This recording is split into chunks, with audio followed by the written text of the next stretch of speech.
love is sold as being the peak human experience, full of passion, excitement, and adventure. But why does it just feel like modern love is completely broken? More and more people are struggling with relationships than ever before. Divorce rates are constantly high, and dating is now a never-ending, exhausting game of swiping left and right. If you've wondered why love doesn't feel or last the way it used to, you're not the only one.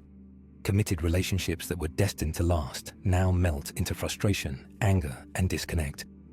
Although the modern world has brought us so much, with incredible technology and expanding culture, it has inadvertently created huge obstacles that make love harder to create and nurture than ever before. One of the biggest changes responsible for the deterioration of modern love is the advent of social media. As a result of this, there are now an overwhelming number of choices available at all times, and they're never more than a swipe away. In The Paradox of Choice, Barry Schwartz explains that when it comes to making choices, an incredible excess of options doesn't actually make us more satisfied with our eventual pick. It makes us less satisfied. This applies directly to dating and has huge consequences. The endless array of potential partners that dating apps provide fosters a belief that there is always someone better, someone funnier, or someone more attractive we could be with. Instead of creating deep, meaningful connections, this huge ocean of choice makes committing to a single person feel like a compromise or a trap, because you never know. A more exciting partner could be just around the corner, and this prospect constantly lingers in the background, making it difficult for people to fully invest in the person right in front of them.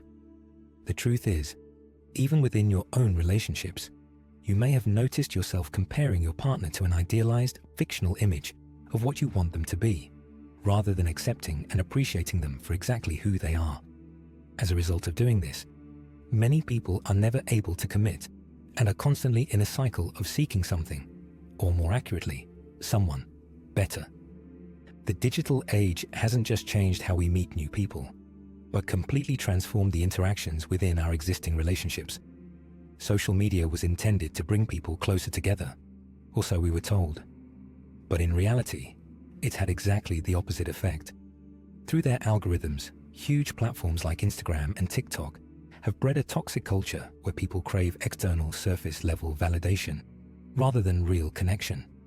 After all, why get to know someone's imperfections when you can just move on to someone new? As a result, life and love have become a performance that's reduced to a series of aesthetic moments shared online. Have you ever noticed yourself trying to prove your happiness and your relationship to the world like this, rather than actually focusing on nurturing it in private? The problem with this approach is that social media is simply not real. It's fake. It's a highlight reel of everyone's best moments, and you'll never be able to live up to what you see because you don't see the whole picture. This distorted, rose-tinted view portrays unrealistic expectations of what love and romance should feel like, and in doing so makes ordinary love feel boring or inadequate. When your real relationship fails to measure up to the glamorous, effortless, exciting love you've come to expect, dissatisfaction rears its head. Ask yourself, do you want to walk away from a good relationship simply because it doesn't match up to an impossible ideal?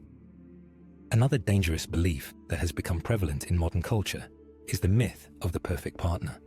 In The Art of Loving, Erich Fromm reasons that love isn't something we passively receive, but something we need to actively create. But today, love is seen as an experience we should just be entitled to, rather than something we need to work at. People begin relationships with the expectation that their partner will be everything: their friend, lover, therapist, sports partner, and much, much more. But if we expect all this, are we not guaranteed to be disappointed? This huge list of expectations isn't just unrealistic, it's unfair. Esther Perel, one of the world's leading relationship therapists, explains that in the past, individuals met these various needs through a whole support network of people that made up their local community. But now, everyone expects just one person to fulfill each and every role. This places immense pressure on a partner, and the moment they fall short, you begin to call the whole relationship into question. But why is this so damaging to a healthy relationship? Dr. Alexandra Solomon refers to this as relational self-awareness. which is when someone enters a relationship expecting their partner to fix them or make them whole. If you subscribe to this way of thinking, the result may be shocking. Instead of viewing your relationship as a partnership, you'll approach love with a consumerist frame of mind, where your partner's value is solely based on how much happiness they give you, rather than seeing love as something that's co-created over time. Think about it. What's the result of framing relationships in this way? The answer is simple. You'll rely too heavily on your partner for fulfillment, rather than cultivating your own sense of purpose and happiness. Although social media and modern dating standards have played a huge role in the downfall of modern love, there's a mindset which is perhaps even more damaging, assuming love should always be easy. This mindset is extremely common, but extremely damaging. If you think love should be easy, what does it mean if your relationship requires work? The truth is, love isn't just something that happens. It needs effort, patience, understanding, and mutual work. And this hasn't changed over the years. But the difference is, in the past, couples understood this and expected it, so they worked through challenges and stayed committed despite difficulty. John and Julie Gottman, two of the most respected relationship researchers in the world, have consistently found that successful couples don't avoid arguments, but they know to resolve conflict effectively. And they don't see these disagreements as signs of incompatibility, but see them as a way to understand their partner more. This brings us to an important point. Conflict isn't the enemy of love, but a necessary part of it. The Gottmans emphasize that every couple has irreconcilable differences, but what separates lasting relationships from those that fail is how these differences are managed.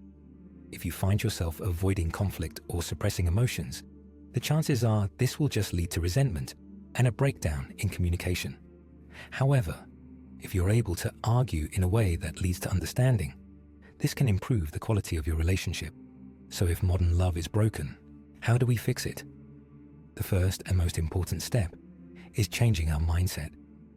We must divorce the myth of perfect love, because love isn't about finding someone flawless. It's about finding someone whose flaws you can embrace. Next, we must stop focusing on external validation and unrealistic expectations, and instead shift towards understanding what we want and need. This means learning to communicate openly with your partner and with yourself. Furthermore, one of the most critical things you can do to improve your relationship is to diversify your sources of emotional fulfillment. Don't expect your partner to be everything to you. Pursuing your hobbies, creating strong friendships, and maintaining a sense of independence don't take away from romantic relationships. They add to them. Love thrives when two people come together out of choice, not when one person relies entirely on the other for their happiness. If you're in a relationship right now, experts stress the importance of daily habits to strengthen and sustain your emotional intimacy.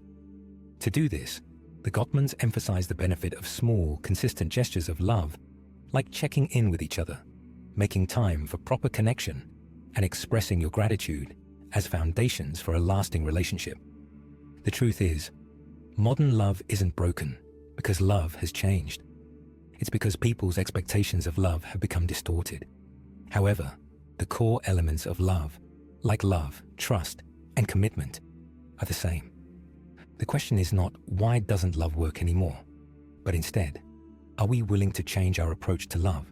If you want love to survive in your modern world, you must nurture and protect it with intention. Because love isn't something that simply happens. It's something we must choose to create.